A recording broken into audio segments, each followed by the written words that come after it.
Salut, je suis Christine Gonzalez, bienvenue dans Les Vrais Bonhommes, un podcast sur les masculinités, à chaque fois entourée de ma petite bande d'amour, ma flottie du love, mon escadrille du kiff, à commencer par Royal Catin, elle est royale. Elle est canin, c'est ça ton... Royal, elle est canin, elle est Royal Catin. C'est Royal Catin. Bienvenue, comment tu vas? Ouf les hommes. Et dis-moi, t'as le je t'aime facile, toi? Trop facile. Néanmoins, je prends des précautions en ce moment. Tu Oui, non, c'est filtres vrai. les je t'aime? Alors, je filtre les je t'aime, mais par contre, j'ai beaucoup je t'aime à mes amis. Oui. Car je les aime très très fort. Bonjour mes amis, je vous aime.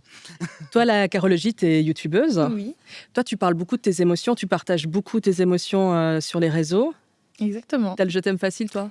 Oui, et j'ai d'ailleurs fait une vidéo qui s'appelle Dire je t'aime il y a très très longtemps parce que j'ai une définition bien particulière dont je parlerai tout à l'heure de ce que c'est que dire je t'aime et je pense que c'est important de l'exprimer, de le montrer aussi, bien sûr. Et peut-être j'ai tendance à le dire un peu trop et trop facilement, mais je pense que c'est pas forcément mal. C'est pas très grave. Et toi, Yacine Nemra, t'es humoriste. Ouais. T'as tendance, du coup, par réflexe, de mettre un peu tout à distance, tes émotions y compris. Moi, j'aime bien dire je t'aime aux gens, Mhm. fondamentalement. Je t'aime. Je t'aime tellement. Yacine, tu peux me dire Je je ne connais t'aime? pas, en fait. J'ai tellement besoin de ta présence en permanence. Je suis extrêmement toxique. Mais tu vois, tu fais des gags. Ouais, t'as raison. Oh mon Dieu. Il y a encore du travail. Hein. Je suis tellement masculin comme le thème de cette émission. Tous les trois, j'aurai le bonheur de vous retrouver dans chaque épisode des Vrais Bonhommes. Et puis, à chaque fois, on sera accompagné d'une personne pour partager et nourrir nos discussions. Aujourd'hui, c'est toi, Quentin Delval. Bienvenue. Merci. Tu as signé un livre absolument génial qui s'appelle « Comment devenir moins con en 10 étapes ». Parler de ses émotions, partager ses émotions, c'est une manière de devenir moins con, à ton avis? Clairement, c'est-à-dire que j'essaye aujourd'hui de le faire et je le faisais beaucoup moins avant et je vois des grandes différences. Ça reste difficile. Pour répondre à la question que tu as posée aux autres, je ne sais pas si j'ai le je t'aime facile, mais ça a mis un moment avant de pouvoir le sortir comme j'en avais envie. Et ouais, on devient moins con quand on arrive à le faire, je pense, surtout en tant qu'homme. Ouais. Dans ce podcast, on va découvrir dans chaque épisode le récit d'un homme qui veut changer quelque chose dans sa vie, quelque chose qui lui pèse. Le principe est simple. Je vais vous faire écouter son témoignage et puis vous réagissez. Ça vous va? Dans cet épisode, vous allez faire la connaissance de Sainat. Sainat, il a 39 ans. C'est un homme très sympa, très curieux, très doux. En tout cas, moi, je le trouve. Et il en a un peu marre de ses blocages. Et vous allez comprendre pourquoi.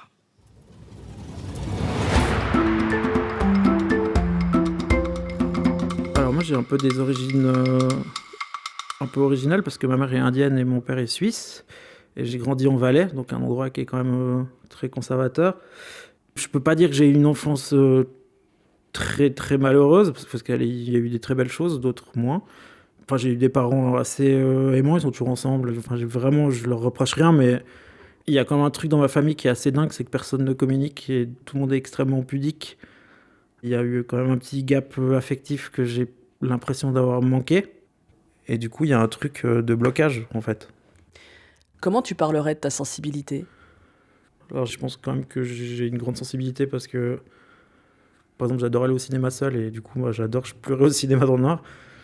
Ou si j'écoute une chanson, mais c'est plus des trucs où je serai seul avec moi-même et du coup, je peux me sentir vulnérable et c'est ok. Les émotions, je les ressens, mais c'est juste que je peine énormément à les montrer au grand jour. Peut-être aussi parce qu'on nous a appris que les hommes ne pleurent pas et qu'il faut rester digne et fort. Après, c'est vraiment pas le cas parce que tout le monde chiale en vrai, mais c'est vrai qu'il y a un truc de distance en tout cas entre ce que je ressens et ce que j'exprime. Enfin, j'ai une sorte de frustration permanente parce que souvent j'ai l'impression un peu de passer à côté de ma vie et de pas vivre les trucs comme elles devraient être vécues. Par exemple? Par exemple, le fait de pas se dire je t'aime, du coup, il y a un truc où t'es incapable de le dire. C'est un peu une sensation de passer à côté de soi, un peu. Et ouais, c'est un peu chiant. T'as de la peine à dire je t'aime? Ouais. J'imaginais qu'on disait ça sur son lit de mort avant de partir. Et c'est fou parce que c'est juste un mot et c'est dingue d'être incapable de le dire sans en avoir une boule au ventre ou peur des conséquences de le faire. Je pense que ça m'a coûté des relations parce que être en couple avec quelqu'un qui vous dit pas je t'aime et qui vous lâche la main en public parce qu'il est gêné ou qu'il y a un truc un peu de pudeur trop présente, oui, ça crée de la distance. Et forcément, c'est pesant pour l'autre. Ça représente quoi un je t'aime pour toi? Waouh! Ouais, c'est un saut dans le vide pour moi. C'est vraiment tu lâches prise et tu sautes dans le grand océan de l'amour mouvementé. Et en fait, moi, j'étais mieux sur ma barque. Au moins, c'est solide et je sais où je suis. Dire je t'aime à quelqu'un, même si je le ressens très fort, il y a un truc irrationnel de qu'est-ce qui peut se passer d'affreux après. Je pense qu'il se passe rien d'affreux, mais je pense que c'est peut-être la peur de l'émotion que ça peut susciter ou que je sois submergé par quelque chose qui me dépasse et du coup, c'est un peu terrifiant. Si je le dis, tout va changer. Je veux pas aller là où je ne contrôle pas. Est-ce que tu auras envie de dire plus je t'aime? J'aimerais pouvoir le dire quand j'en ai envie. Je sais que je le dirai pas comme je dirais un bonjour, mais par contre, pour ceux qui comptent, ouais, j'aimerais. Tu vois, je pense à mes parents et je trouve fou qu'en 40 ans, j'ai jamais dit à ma mère que je l'aimais, ni à mon père. C'est quand même lunaire parce que c'est quand même le truc un peu. J'ai l'impression que c'est un peu le b.a.-ba de tout rapport familial et vraiment, ça ne sort pas. Ça ne sort pas. Enfin, je crois qu'une de mes phobies, ce serait de me retrouver devant une tombe et de dire je t'aime alors que je l'ai pas fait avant, quoi. Ah, pourquoi j'ai dit ça? Mais oui, voilà, j'en suis là.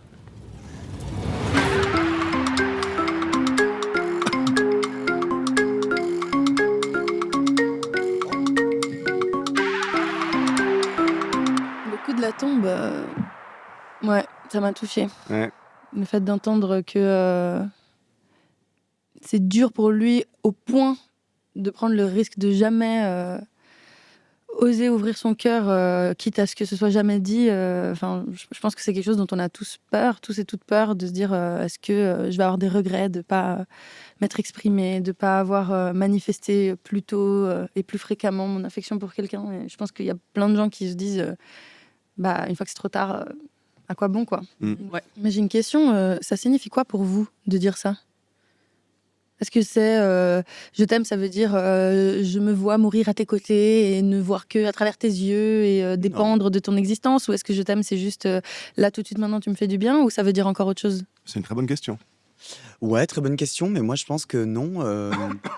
Si je prends en tout cas personnellement au niveau de mes amitiés, tu vois, c'est quelque chose où je le dis facilement parce qu'en fait c'est des gens à côté desquels je grandis.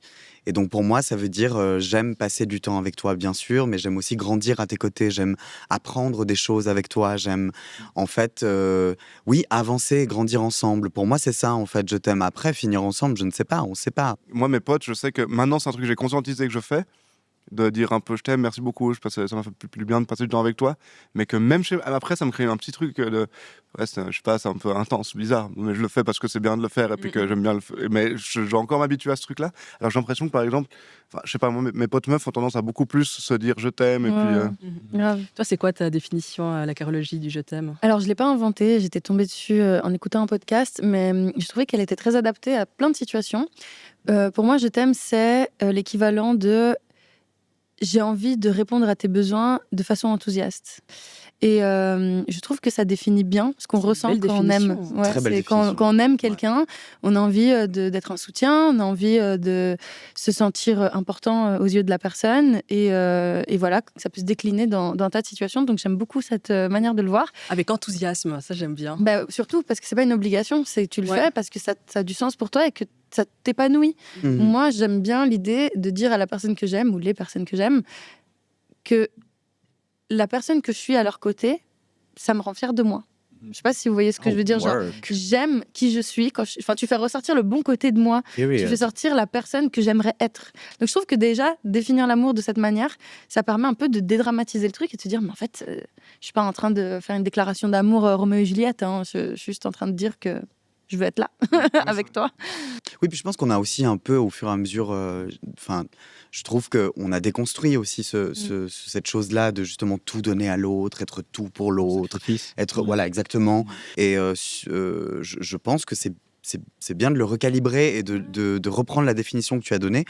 C'est tellement simple et tellement genre... Waouh! Après encore, faut oser le dire. Ça, c'est aussi le truc.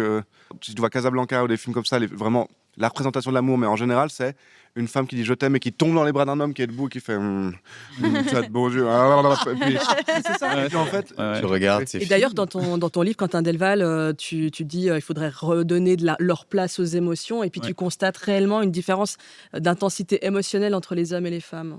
Oui, je pense aussi que c'est parce qu'on le fait tellement peu que quand on le fait, c'est quelque chose qui a été accumulé aussi beaucoup et puis ça sort comme un volcan et puis d'office on est débordé et c'est un peu à chaque fois un drame et c'est un peu ce dont on est en train de parler et c'est ce qu'il dit aussi, Sennett, en fait, c'est le b.a.-ba de dire je t'aime à ses parents, par exemple. Mais c'est vrai que quand tu le fais jamais, en fait, ça peut pas être vécu comme ça parce que ça va être un truc tellement exceptionnel que ça va déchirer le ciel et puis ça va être un machin et «Mais pourquoi tu me dis ça? Ça va être la panique». Enfin, tu t'imagines un truc, alors que c'est vrai que dans la définition que tu donnes aussi, il y a un côté en fait, très basique au bon sens du terme, qui est de dire ça doit pas être quelque chose de théâtral, quelque chose d'exceptionnel. C'est Mhm. juste un état qu'on vit quotidiennement, en fait. Et moi, un truc que je rajouterais aussi, c'est quand je le dis, par exemple, à mes enfants, je sais quand je le dis, j'ai envie de leur dire aussi, je te vois pour qui tu es, Mm. ou à ma compagne, ou à des amis. Et c'est pas lié, par exemple, aux circonstances dans lesquelles on est, ou à notre vie matérielle, ou à ce qu'on fait comme expérience. Et aussi juste toi, en tant que personne, je te vois, je pense que tu me vois aussi. Et juste ça me fait me sentir bien et ça me donne cet enthousiasme, en fait. Mhm. Moi, je le dis beaucoup par message. C'est quelque chose que j'écris beaucoup, que j'aime écrire. Tu mets un cœur, un emoji. J'adore les après. emojis. Tu mets quelle Donc, couleur le cœur? Ah, mais plein. Moi, alors, souvent le blanc, je le trouve très pur, le Mmh. blanc. Blanc, il est joli. Ouais, le blanc, il est très pur. Je le trouve beau, voilà, comme moi. Et du coup, t'as pas ce truc des gens qui mettent des cœurs noirs où à chaque fois je fais mais tu veux dire quoi, que tu es décédé? Ça me fait toujours... Je comprends pas les gens qui mettent des cœurs noirs pour ça. la colombe avec le cœur noir. T'as là, oh, mon Dieu. Mais en fait, moi, j'ai du mal à concevoir qu'on ait l'impression d'avoir perdu quelque chose en disant je t'aime. Même si tu te prends un merci ou un vent de Non, moi, je pense derrière. pas. Un lu. Ouais, non, Je mais parce le que c'est pense ce que plus. pourraient penser des gens de se dire ah mais j'ai perdu mon temps, de la dignité ou des. Bah en fait, tu vois, moi même si en face j'ai pas la réaction que j'attends, j'ai pas Mm. l'impression d'avoir perdu quoi que ce soit. Tu vois ce Ouais. que je veux dire? Genre juste j'ai dit ce qu'il y avait dans mon cœur et ça m'enlève pas. La réponse Mm. en face ne m'enlève rien. Alors ça peut m'apporter, mais en tout cas ça ne m'enlèvera rien, quelle que soit l'issue. Vous voyez ce que je veux dire? Bien sûr, ouais. Ouais, Parce qu'on a l'impression qu'on investit du temps comme si si on tu fais investait un dans un don. capital. Je vois plus Et comme tu une fais un question de don. vulnérabilité pour les hommes. Pardon. Ouais. Je le vois plus comme une question de vulnérabilité. Ce Mhm. que j'ai perdu, c'est la carapace, le contrôle dont La tu parles. face. C'est ça. C'est le côté rien ne peut m'atteindre et donc voilà, je suis Et là, bien, ça je suis moi, m'atteint. je suis un individu Mm. autonome et complètement fermé. Puis là, tu dis quelque chose et puis bah, tu donnes une ouverture, ce qui est le but. Mhm. Et puis après, comme tu n'as pas l'habitude de le faire, tu te dis aïe aïe aïe, est-ce que c'est resté ouvert? Est-ce que maintenant je suis fragile? Mhm. Et ça te met ça te déstabilise en fait. Mais par rapport aux émotions, il y a un livre hyper intéressant qui s'appelle L'infantisme de Laëlia Benoît, qui est pédopsychiatre et sociologue, il me semble. En tout cas, elle est pédopsychiatre pour sûr. Et elle explique en gros qu'il y a un rapport de domination bien connu qui est la domination adulte, donc des personnes majeures envers les personnes mineures et les enfants. Et elle explique qu'un des leviers de l'infantisme, c'est l'illettrisme émotionnel. Donc en fait, à l'image de littéralement l'apprentissage de l'alphabet, il y a un manque d'apprentissage des émotions. Ah, j'aime beaucoup ce mot, illetrisme émotionnel. Mhm. Parce que c'est vrai qu'on le comprend, c'est-à-dire que quand tu es illettré, tu apprends à lire, à écrire les lettres de l'alphabet. Et l'illettrisme émotionnel, en fait, tu notifies que tu as besoin d'apprendre aussi les émotions. Bah, quoi. c'est qu'en fait, plein de gens savent pas faire la différence, notamment les hommes, du coup, entre ce que c'est la frustration, la honte, la colère, la rage, le mépris, le dédain. Enfin, tout ça, c'est une Ou palette large. l'insécurité. Ouais, La l'insécurité. pizza. Mais en fait, c'est hyper important de se rappeler aussi qu'il y a une forme de misogynie dans tout ça, parce que les émotions sont liées à la féminité et qu'en tant qu'homme, s'intéresser à ses émotions et aux émotions des autres, c'est un peu se comporter socialement comme une femme et que ce serait mal vu, quoi, dans la pyramide. Surtout ne pas être une femme. Voilà. Dans ce que tu dis, l'illettrisme du coup émotionnel, il y a aussi au-delà, il y a brider les enfants et il y a aussi ne jamais du coup montrer soi-même ses propres émotions en tant que parent. Moi, je crois que j'ai jamais vu mon père pleurer. Tu vois, enfin, je pense que c'est une phrase que tellement de gens disent. J'ai jamais vu mon père pleurer. J'ai vu ma mère pleurer. J'ai vu ma mère me dire qu'elle était en colère. Et encore, il y a aussi beaucoup de parents qui font un peu mais pourquoi tu pleures, maman? C'est je sais pas, je me suis fait mal en tombant, alors que genre elle traverse une phase difficile et que c'est aussi des choses dont on parle pas et ça rend les émotions du coup secrètes ou honteuses et cachées. Et puis juste avoir déjà des exemples et des modèles de ça aiderait tellement. Et Moi, je parle en tant que gay aussi. C'est vrai qu'il y a un truc de. En fait, c'est tellement aussi, pardon, mais excitant de voir un homme assumer ce qu'il ressent. Ah, j'ai eu peur que tu dises Je autre trouve chose. ça. Tu pensais quoi, Christine? Et je trouve ça tellement Dis-moi excitant, tout. un homme qui n'exprime pas ses Ses émotions. émotions, ouais. C'est tellement contre-productif. Pas du tout, mon Dieu, elle dégage du podcast. Allez, allez, merci beaucoup, bonne soirée, à bientôt. Non, justement, quelqu'un qui dit, bah voilà, moi, en fait, je me suis senti comme ça à ce moment-là. Je t'en parle parce que c'est important de t'en parler. Je suis un peu là, oui, Ouais. parlons-en, autant que tu veux. Là, on va jouer. Oh, Ouais, je vous sens très, très motivé à il y a parler. des jeux. Je pense Wow. qu'il est temps un peu de se divertir. Well done. Est-ce que tu arrives à voir ce magnifique bracelet? C'est un bracelet que j'ai fait moi-même, de mes petites mains habiles, Oh, wow. déterminées et tendres. J'ai toujours voulu être mannequin main, c'est l'occasion jamais. Donc c'est un bracelet qui s'appelle Bonhomme. C'est écrit dessus Bonhomme parce que c'est un vrai bracelet de bonhomme pour les personnes qui ne voient pas. Parce que oui, on est en fait. Vous ne voyez pas comment ça. Vous pouvez nous voir sur l'app Play RTS ou sur les plateformes de podcast. On est aussi filmé. Ce serait l'occasion de voir à quel point Royal Catin est sublime Merci beaucoup. dans sa Merci. tenue Et les jaune. autres pouilleuses. Non, nous aussi, on est pas mal. ARH de la Nous Poste. aussi, on est pas mal. Mais elle a quand même plus bossé que nous pour être comme ça au taquet. Sacré. L'idée, c'est de trouver un chiffre et la personne qui trouve le chiffre, évidemment le plus près de la bonne réponse, aura l'occasion de gagner ce bracelet incroyable. Prête? Yes. Selon une étude d'une université écossaise qui vaut évidemment ce qu'elle vaut, dans une relation amoureuse hétéro, après combien de jours en moyenne un homme dit-il « je t'aime » 60 jours. 30. 70. Non, pas 30. 90. Pardon, je peux reprendre? Oui? Non, moi j'aurais dit 3 mois, du coup, mais je sais pas combien c'est de jours. 90. Because 90. I'm con. Ouais. Alors 90. t'as dit 90? Ouais. Bah, faut que... Je l'ai dit avant elle. Bah, Ah, non, mais ouais, ok. Ah, 92. 90. Ah oui. Royal Catin, tu as gagné le bracelet. Absolument, puisque c'est 108 jours. Oh, waouh. Ce qui représente quoi? 4. Non, oh mon dieu. De 3 mois et demi, à peu près. Voilà, c'est ça, ouais. J'ai pas fait le PFL. Hein. Et les femmes 123. 120. Ok. Absolument. Waouh. Waouh. Moi, je l'ai dit au bout de 5 jours dans mon couple. C'est vrai, au bout de 2 heures. Je vous propose de maintenant passer à notre ami Sainat, lui qui, rappelez-vous, avait un peu de difficulté à libérer ses émotions. Moi, ce que je lui ai proposé, c'est de faire une rencontre, d'avoir une discussion avec quelqu'un qui pourrait lui lancer des pistes très concrètes pour avancer, pour réfléchir, pour lui faire du bien. Il a préféré interagir avec un thérapeute, spécialiste des masculinités. Donc, je lui ai présenté Camille Saltiel, qui fait des consultations précisément autour des questions de genre. Je tiens quand même à préciser que tout ce que je vais vous faire écouter, c'est pas une séance normale. Déjà, parce que j'étais là. Donc, on fait pas une séance avec un micro sous le pif. Moi, j'adorerais. Ouais, c'est vrai. Souvenir.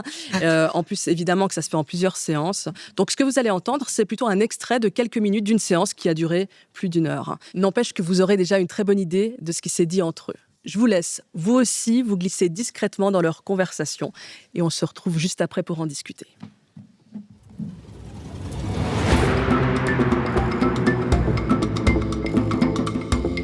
Ce que je te propose, c'est surtout qu'on fasse un échange, évidemment lié au thème des masculinités, et je pense qu'on va partir un peu de là. Toi, qu'est-ce que tu as l'impression, ou sur quel chemin il y a des choses que tu as eu envie de déconstruire ou d'explorer? Moi, j'ai vraiment un petit problème d'émotion où, en fait, je suis totalement déconnecté de ça. Et par exemple, le je t'aime, pour moi, c'est un truc qui est impossible. Moi, j'ai pas le souvenir de mes parents qui me le disent et j'ai pas le souvenir de leur avoir dit non plus. Ben voilà, on n'a peut-être pas tous les codes et on nous a pas appris à faire. C'est un travail, quoi. Et c'est chiant parce que c'est juste un mot. Pour moi, et peut-être qu'il y a des gars, c'est pas du tout le cas. Hein. Je sais pas si vraiment c'est un truc lié forcément à la masculinité. Mais j'ai l'impression, en tout cas, quand je vois avec les rapports que j'ai avec d'autres hommes, et quand je vois, par exemple, les relations que les femmes entre elles, où, je sais pas, il y a un peu cette sororité que j'aimerais bien avoir entre mecs, où on peut tous dire et s'ouvrir et de se mettre à nu, ce qu'on ferait pas forcément entre gars. Pour beaucoup d'hommes, c'est sûr qu'il y a potentiellement une déconnexion un peu par rapport à beaucoup d'émotions. Une des causes majeures, moi, que je vois, c'est qu'on ne leur a pas appris. C'est assez triste. Moi, j'aimerais bien qu'il y ait de la sororité. Je te rejoins tout à fait là-dessus. Moi, j'aimerais bien. Plutôt que le boys club et plutôt que, en fait, défendre les agresseurs et, tu vois, etc. Moi, c'est pas ça, en fait, le rapport entre hommes que je veux. C'est justement où on va pouvoir discuter, où il va pas y avoir cette notion de compétition entre nous. On va pouvoir se prendre dans les bras, on va pouvoir se dire des choses difficiles, se raconter nos expériences, peut-être pleurer ensemble. En tout cas, moi, c'est ça un peu ce que j'aimerais plus. Et moi-même, j'ai beaucoup de mal à créer ces liens-là aussi avec d'autres hommes. Hein. C'est compliqué. Que ce soit de ma faute ou de la faute des autres hommes. Hein, parce que, évidemment, moi aussi, j'ai été construit en tant qu'homme. Donc, forcément, j'ai ces habitudes-là et c'est plus dur. Donc, ouais, il y a une forme de tristesse. Et il y a toujours, moi, je vois que ces deux émotions, elles sont toujours un peu accolées sur ce sujet-là. La tristesse et la colère. Parce que du coup, les hommes ont peu ou pas d'espace où ils vont pouvoir exprimer leurs émotions. Colère. Parce que du coup, qu'est-ce qu'ils vont faire ? Souvent, le seul espace où ils peuvent exprimer leurs émotions, en tout cas pour les hétéros, ça va être avec leur partenaire, femme. Et donc, du coup, après, c'est ce qu'ils vont mettre sur les femmes, du coup, ce qu'on appelle la charge émotionnelle. C'est que du coup, c'est le seul espace où ils peuvent en parler. Donc, en fait, en gros, ils vont demander à leur partenaire un peu d'être leur psy. Et ça, c'est pas OK. Donc, c'est toujours un peu, tu vois, moi, je navigue un peu entre ces deux émotions quand je parle un peu des hommes sur ces questions-là. Sur la question de l'amour, d'exprimer quelque chose, des sentiments, c'est quelque chose... Tu me disais, tu as du mal à l'exprimer. Est-ce que c'est déjà quelque chose où, en termes de pensée, est-ce que c'est quelque chose, des mots d'amour, en tout cas d'appréciation de l'autre, qui viennent, qui sont présents quand même chez toi ? J'adore les relations épistolaires, j'adore écrire et qu'on se réponde. Et j'ai aucun problème à faire des compliments ou à dire que quelqu'un est super. Et même dans la vraie vie en général, je ne suis pas avare en compliments, mais il y a vraiment ce truc où... Parce qu'en fait, c'est simplement de la gentillesse. Et vraiment, moi, ce truc d'ouvrir ma poitrine et de te donner mon cœur en disant tiens, c'est ça, et en fait, c'est pour toi. Je crois qu'il y a un truc, bon, déjà, je pense qu'il y a une sorte de peur massive du rejet qui est là, et comme c'est assez évident. Mais ouais, il y a une sorte de pudeur par rapport aux sentiments où je bloque. Mais ça, c'est vraiment parce que c'est de l'ordre du sacré, un peu. Je peux dire je t'aime bien ou je t'aime beaucoup, mais je t'aime, point. C'est vraiment, faut me l'arracher avec des pinces, quoi. Et du coup, c'est assez handicapant. Bah, ça m'empêche de me mettre à nu, quoi. Se mettre à nu, la vulnérabilité, c'est donner du pouvoir à l'autre. C'est donner du pouvoir de nous faire mal. Ça va être plus douloureux de se faire rejeter quand je me fais rejeter pour moi que quand je me fais rejeter pour ce que je parais. Après, moi, ce que j'aime bien justement là-dessus, pour moi, la vulnérabilité, c'est quand même le meilleur moyen de créer du lien, et un lien solide et vraiment profond. Je sais pas si justement, toi, dans les moments que tu as vécu, où tu as pu un peu partager ou aborder un peu cette partie vulnérable de toi, est-ce que tu as senti la connexion qui se crée avec l'autre dans ces moments-là ? Oui, puis c'est super. Je pense que les trucs les plus intenses que j'ai vécu dans ma vie, positifs, c'est ça. En fait, je crois que j'arrive à un stade où en fait, j'ai envie de connaître vraiment les gens. Et d'avoir cette honnêteté de voir, c'est d'enlever les couches d'artichaut et de voir vraiment tel que t'es. Et le problème avec ça, c'est que en fait, je me rends compte qu'on connaît pas les gens. Et des fois, je regarde mon père et je me dis, mais en fait, je le connais pas vraiment. Et ma mère, c'est pareil. Et même nos amis, où, par exemple, je sais qu'il y a des trucs de l'ordre de mon intimité que j'ai jamais parlé aux gens qui me le sont le plus proche. Mais ouais, des fois, j'aimerais bien vivre dans un monde où quand ça va pas, on dit ouais, en fait, ça va pas. Il est joli ce monde, hein. Moi je l'aime beaucoup, hein. Si on l'a un jour. Et tu vois, typiquement sur le côté un peu justement des relations superficielles, moi je vois avec des proches, typiquement, ou avec mon frère par exemple, il y a des phrases qu'on s'est interdites. Genre par exemple, le ça va, c'est une phrase interdite. Parce que le ça va, il appelle juste oui, ça va, et toi, oui, ça va. Mais en fait, la question derrière, c'est comment tu te sens ? Comment tu te sens en ce moment ? Comment tu te sens là, à l'instant ? Et ça, c'est difficile d'y accéder.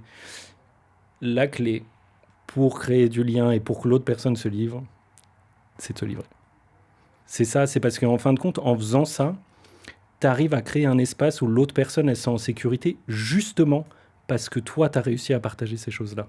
Donc, tu vois, des fois, tu peux poser 10 000 questions hyper profondes, hyper personnelles aux gens. Les gens vont mettre les barrières parce que, en fait, l'espace de sécurité, il n'est pas là. Et au moment où tu commences, toi, à te dévoiler, poup, l'autre personne aussi, elle se dévoile. La clé là-dedans, pour aller rapidement, parce qu'on n'a pas beaucoup de temps un peu, mais ça va être d'enlever couche par couche. Tu vois ? Donc, imaginons que le je t'aime, c'est la dernière couche. Avant ça, il y en a plein d'autres de couches. Il y a un mot d'appréciation, il y a un compliment, il y a le fait de, même physiquement, peut-être de prendre dans les bras un homme si c'est pas habituel, tu vois. Moi, je sais un truc qui a fait halluciner pendant longtemps mes potes mecs, c'est que parfois, je leur faisais des caresses sur le visage. Dans le consentement, évidemment. Hein. Mais ils tombent de leur chaise. Jamais une personne vue comme mec a déjà fait ça avec eux. C'est pas possible, en fait. Ou même de s'attraper la main, ou tu vois, ou un truc, enfin, tu vois, d'attraper derrière la nuque, comme ça. Enfin, et en fait, tu vois, pour le coup, ça va être la politique des petits pas là-dessus. Hein. Tu vas commencer par les choses qui sont les petites barrières. Ça, je sais pas si toi, déjà, il y a des petits trucs qui te viennent quand j'aborde ça, tu vois. Non, mais c'est assez chou ce que tu dis, parce que ma mère est indienne, et en Inde, les garçons, quand ils sont amis, ils se tiennent par la main, et c'est très chou. Oui. Et des fois, j'aimerais bien qu'on fasse ça aussi. Une des responsabilités quand tu as fait un peu ce chemin-là et ce travail-là et cette conscientisation que tu as faite, c'est que ça va te donner le rôle à toi d'initier sur ces questions-là. Parce que beaucoup d'hommes de manière générale ne sont pas au clair sur ces questions-là, donc vont même pas initier spontanément parce qu'ils n'ont pas forcément réfléchi. Ce qui te donne une forme de responsabilité par rapport à ça, de toi mettre un peu en œuvre. Tu parlais de l'écrit, tu parlais de l'épistolaire tout à l'heure. Typiquement, ça peut être une bonne entrée. Tu vois, de réussir à dire certains mots. Et le mot, c'est pas tout de suite je t'aime, c'est j'apprécie vraiment passer du temps avec toi. Tu es devenue une personne importante pour moi dans ma vie. Tu vois, l'idée, c'est vraiment d'essayer graduellement. Et encore une fois, c'est si quelque chose que tu as envie de mettre en place. Hein. Oui, c'est pas une obligation de dire je t'aime. Là, on est sur ce sujet-là parce que de ce que tu as mentionné, de ce que j'ai compris, il y a une frustration de ton côté par rapport à ça. Mais en soi, il n'y a pas d'obligation à dire ces mots-là. Hein. Non, alors, je suis entièrement d'accord. Après, je sais que ça devrait être un geste désintéressé et que ça devrait être un peu inconditionnel, mais moi, je sais que si je dis ça et que je ressens un emoji pouce levé à cette réponse qui va arriver, parce que vraiment, ça sera ça va me décevoir. Ou, je sais pas si ça va me briser, mais ça va me décevoir en tout cas. Mais on peut pas savoir tant qu'on l'a pas fait, quoi.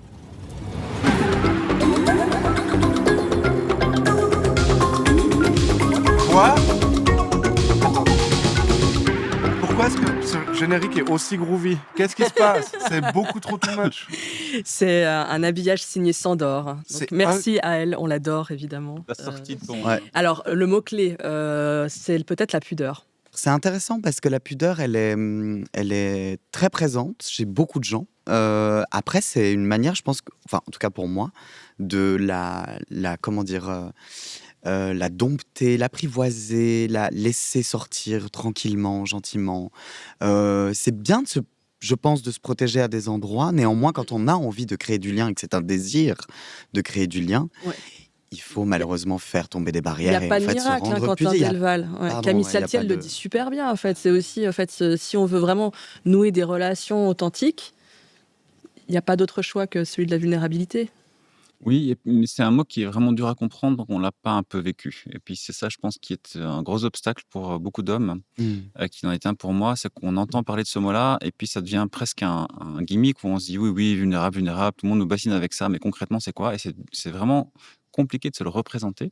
Donc effectivement, ouais, la vulnérabilité, mais qu'est-ce que ça veut dire concrètement?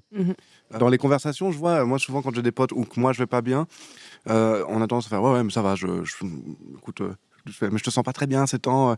Non mais c'est bon. Et puis ensuite quand quelqu'un finit par s'ouvrir, c'est pour dire ça va, mais je vais faire en sorte que ça aille mieux vite. Puis je me sentirai- enfin, j'ai l'impression qu'il y a un besoin de régler les problèmes rapidement, que ce soit très rationnel, très La solution. très fonctionnel. C'est fonctionner par la solution plutôt que de vivre le problème ou de vivre l'émotion. Et donc on se dit pas les choses. On veut aller au plus vite, au plus droit pour redevenir enfin cette forteresse. Ouais, je trouve ça super intéressant. C'est qu'il dit ça même, Camille Saltiel, dans les groupes d'hommes, on n'a pas cette sororité. Mais je pense que c'est aussi parce qu'on sait comment les autres vont réagir. Ils vont être dans une écoute très... je ne sais pas si c'est superficiel le mot, mais en tout cas qui va être chercher la solution. On va pas juste, on n'arrive pas à rester dans ce qu'il est en train de se dire et d'être juste présent. On va dire il me dit ça, c'est que il a besoin d'aide, donc je vais lui proposer un truc vite fait. Oui.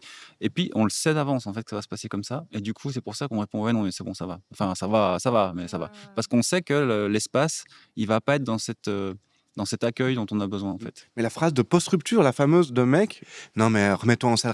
Franchement, tu vas niquer un soir et puis ça va te remettre en selle. Des fois, le nom de rupture où tu as envie de dire juste, là j'ai juste envie que tu me dises un peu, laisse-moi être mal et dis-moi, et me dis pas genre je dois être au top direct, j'ai juste besoin que tu puisses me dire genre c'est horrible, je suis désolé, je sais que c'est chiant, ça va pas. Et en fait, on est dans cette proposition de solution en permanence et c'est tellement...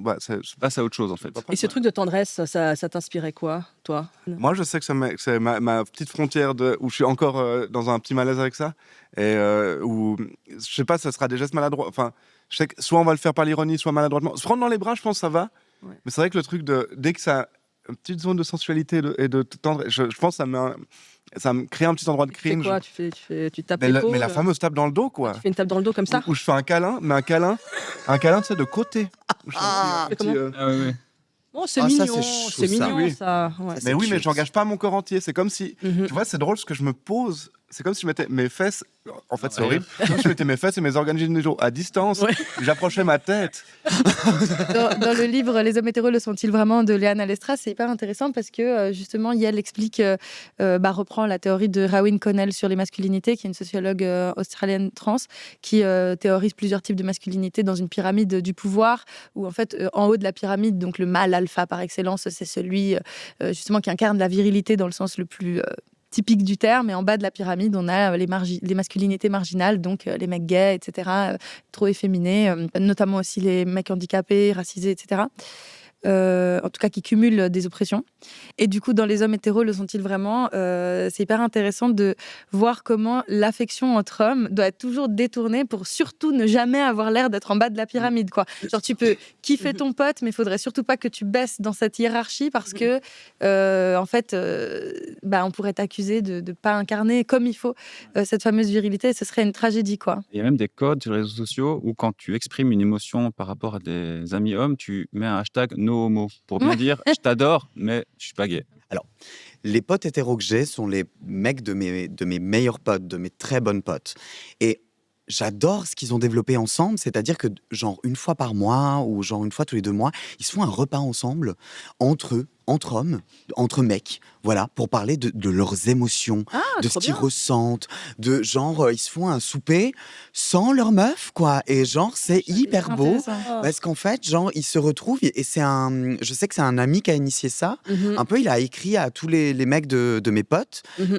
Et en fait, il a dit, ça vous dirait qu'on se fasse genre un souper pour parler de ça, etc. Et aussi, je tiens juste à préciser quelque chose, autre sujet, sur la question de justement paraître homo, pas homo. En fait, il faut aussi savoir que les homos, alors déjà, paraître, oui, mais aussi les homos ne vous désirent pas forcément, hein, les Ouais. hétérosexuels, là. En fait, c'est genre, il faut arrêter de vous sentir menacé, en fait. Hein. À peine il y a un homosexuel à la table ou que, genre, il te pose la main sur la cuisse et que le mec est là, genre, oh, mon Dieu, il a envie qu'on fasse un coït ensemble. T'es un peu là, non, vous êtes chum aussi, hein, des fois. Hein.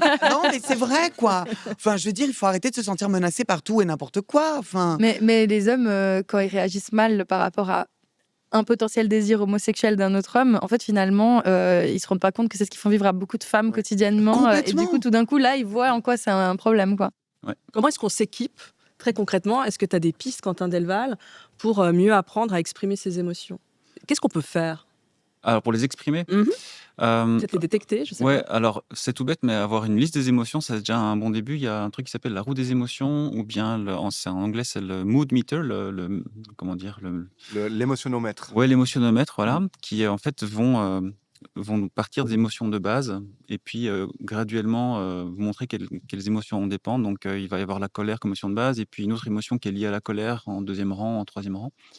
Et Quand d'un puis, coup, tu dis, je suis en colère, puis en fait, plus tu développes, plus tu comprends que c'est de la frustration, par peut-être plus exemple, que de la voilà, c'est colère.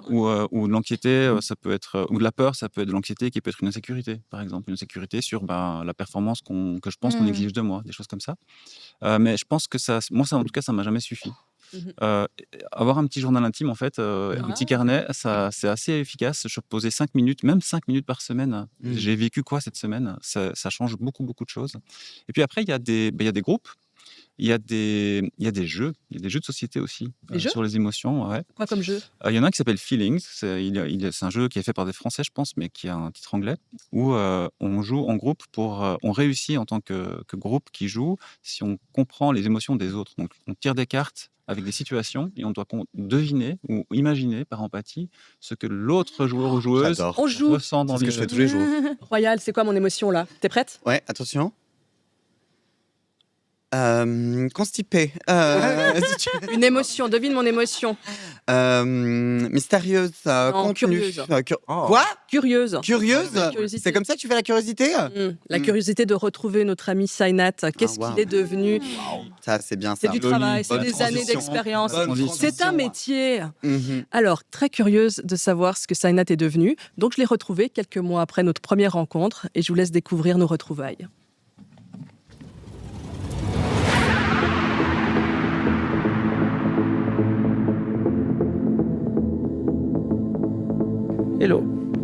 Ça fait quoi, 4 mois? Ça fait 4 mois et un été, ouais. T'as l'impression qu'il y a des choses qui ont bougé depuis? Peut-être un peu. Je pense qu'en fait, d'en parler, c'était déjà le conscientiser. Et du coup, j'ai l'impression d'être un peu plus honnête avec ce que je peux ressentir. Après, je parle plus facilement de ce que je ressens aux gens. Et j'ai aussi remarqué que, par exemple, si on me pose des questions, je réponds avec honnêteté. Et il y a du coup une sorte d'authenticité où on est honnête avec soi-même puis avec la vie en général, quoi. Ça te fait te sentir mieux? Ce truc de un peu plus authentique? Ouais, alors, totalement. On ouvre un peu des vortex de conversation où on s'enfile dedans et on parle. Et c'est des discussions dans lesquelles on ressort grandi, on connaît mieux l'autre et ouais, ça fait du bien. Quand on s'était parlé, il y a quelques mois, ça tournait beaucoup autour du « je t'aime ». T'en es où avec ce « je t'aime » ?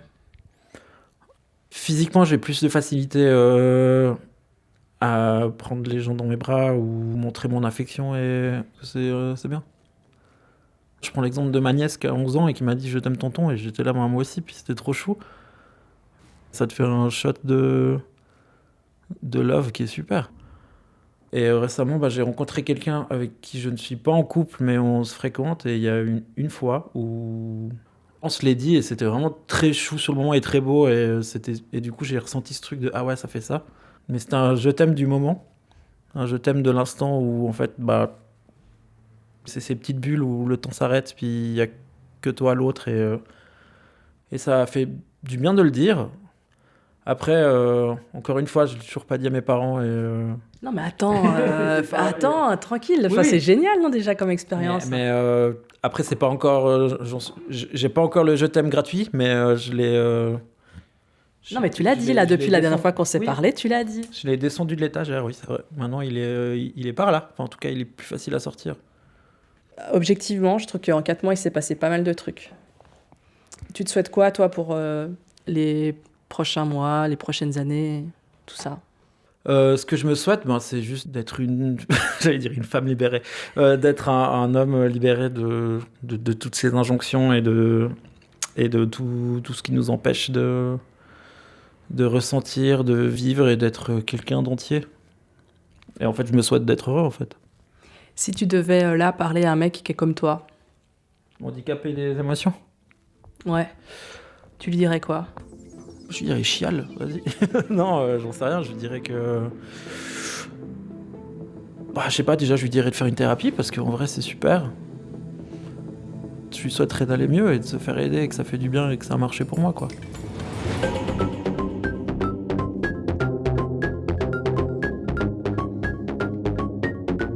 Hey!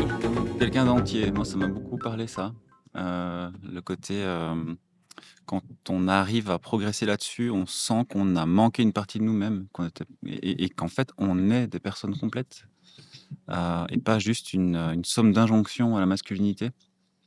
Donc ça je trouve c'est très parlant en tout cas pour moi qui mentionne ce côté, se sentir entier. C'est une question de santé mentale finalement aussi, d'arriver à réaliser ça, à réaliser tout ce qu'on a pu mettre de côté de soi. Donc ça, je trouve ça très touchant. Ouais. J'ai adoré comment il a dit ça, le je t'aime du moment. En fait, c'est un moment de dire je t'aime. C'est pas forcément pour toute la vie, c'est pas forcément tout le temps. Ça peut durer dans le temps, Si engageant que mais ça. c'est pas si engageant que ça. Et quand même, je sais pas, j'aurais fait ça dans mon club de foot à 17 ans, à 18 ans, on m'aurait fait « Ah, mais il y a quoi, t'es gay ?» Et les gens ont peur de ça. En fait, c'est ça. Il y a aussi tout un truc autour de réception qui existe. C'est-à-dire, il y a un travail à faire sur soi, mais il y a aussi un travail sociétal Bien sûr. qui est toute évidence présent, parce que même avec des potes à moi qui sont plutôt des gens avec qui on serait à l'aise, où on serait plutôt dans les mêmes conditions qu'on serait ici. Moi, cet été, je me suis retrouvé avec un pote qui a pleuré parce qu'il parlait de gazage. D'un coup, il a commencé à pleurer. On était démunis. On était 4 mecs autour de la table. On a tous fait un peu. On lui a tapé sur l'épaule. On savait pas quoi faire. Parce qu'en fait, on sait pas comment réagir à ça. Donc, là, je sens que c'est l'idéal vers lequel on tend, et je suis tout à fait d'accord. Mais il y a des telles couches. Je trouve ça justement intéressant, le truc des couches et de l'aubergine, etc. Où en fait, avant de se dire je t'aime, de l'artichaut. Mais j'adore l'aubergine. Ouais, mais On l'aubergine. peut s'arrêter 2 secondes sur ce qui s'est passé Mais là. oui, mais parce que c'est phallique. Je parlais que de ça. Je suis en parfait contrôle de moi-même.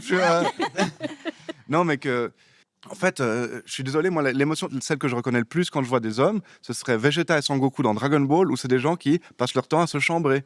C'est des gens Ah dont bah, l'amitié, ces gens, ils passent leur temps ensemble, ils font toutes leurs activités ensemble, mais le 3 quarts du temps, ils passent leur temps à faire ah, je suis meilleur que toi, et toi, t'es vraiment trop débile, c'est pas vrai. Et quand ils se disent je t'aime, c'est pour faire ouais, mais tu restes quand même ça, une espèce d'abruti. Et c'est 3 quarts des interactions, le chambrage, les interactions négatives, c'est quand même une manière de pas dire les trucs positifs.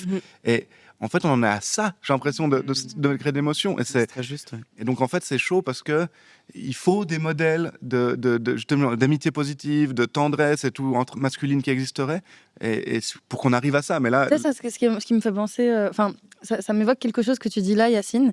C'est aussi la notion d'amour de soi. Il y a ce truc aussi où, typiquement, le fait de, je sais pas moi, de s'occuper de soi, de se faire une skincare, de se laver les cheveux, de faire attention à comment on s'habille en tant que mec, ça paraît gay à nouveau.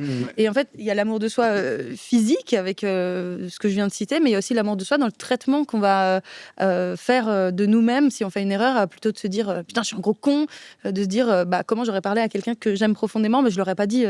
Ou peut-être, peut-être qu'il y a des hommes qui auraient dit effectivement t'es un gros con et puis tu mérites de crever la bouche ouverte sur un trottoir. Non, j'abuse. Mais non, mais il y en a qui pensent comme ça, quoi. Et c'est de déconstruire ça, de se dire mais est-ce que moi déjà je me traite moi-même avec compassion, amour et empathie, tu vois.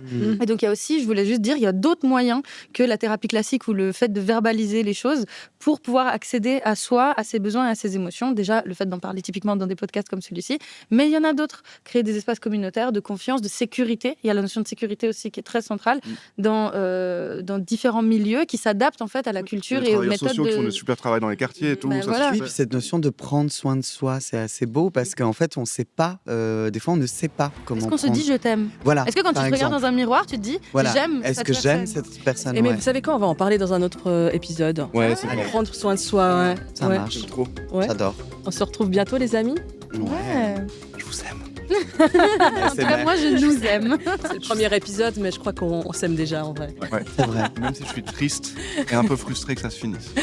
Conclusion, un vrai bonhomme, il est toujours ouvert à ses émotions, il en parle, il dit je t'aime aux personnes qu'il aime, il dit je suis triste, il dit j'ai peur, et puis il pleure aussi, mais pas qu'au cinéma. Merci les amis pour cet épisode, et puis on se retrouve très bientôt. Suivez-nous sur l'app Play RTS ou sur les autres plateformes. Likez, commentez, abonnez-vous. Vous pouvez aussi nous ajouter en favoris. En tout cas, quoi qu'il en soit, mettez-nous des étoiles plein les algos. Allez. On compte sur vous. Allez, Ciao. ciao. Bye.